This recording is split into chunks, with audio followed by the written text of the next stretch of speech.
সুপরিকল্পিত চক্রান্ত বুঝতে পেরে মাঠেই রীতিমতো ভ্যাবাচাকা খেয়ে গেলেন নেইমার। স্বয়ং রেফারি নেইমারকে ইচ্ছে করে মাঠ থেকে বের করে দেওয়ার মধ্য দিয়ে ব্রাজিলের বিশ্বকাপ স্কোয়াড ঘোষণার ঠিক আগের দিনই ফাঁস হল চক্রান্তের ভয়াবহ এক মাস্টার প্ল্যান।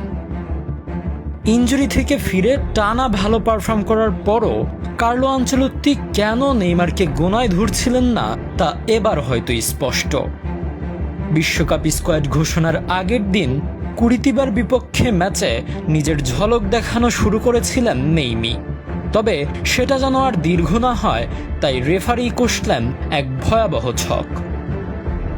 নেইমারকে যেন কোনো মতেই স্কোয়াড ঘোষণার আগের দিন ভালো পারফর্ম না দেখানোর চেষ্টা চালালো রেফারিরা। স্কোয়াড ঘোষণার আগের দিন এমন ঘটনাকে রেফারির ভুল বলে চালিয়ে দেওয়ার চেষ্টা চলেছে।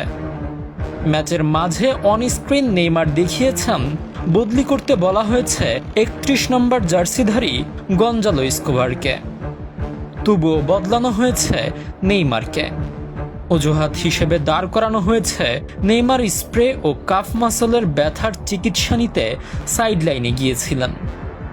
আর সেই সুযোগেই ফোর্থ অফিসিয়াল ব্রুনো মোতোকোরিয়া ভুল করে এসকোবারের বদলে নেইমারের ১০ নম্বর বোর্ড ভাসিয়ে তাকে মাঠ ছাড়া করেন। এই অদ্ভুত সিদ্ধান্তের প্রতিবাদ করে পুনরায় মাঠে ঢুকতে গিয়ে উল্টো রেফারির কাছ থেকে হলুদ কার্ড দেখতে হয় নেইমারকে। আর তাকে ছাড়াই সান্তোস ম্যাচটি হারে ৩-০ গোলের বড় ব্যবধানে। বিশ্বকাপ স্কোয়াড ঘোষণার ঠিক আগে এমন সাজানো নাটক কি কেবলই রেফারির ভুল, নাকি নেইমারের ফেরার পথ বন্ধ করার কোনো গভীর ষড়যন্ত্র?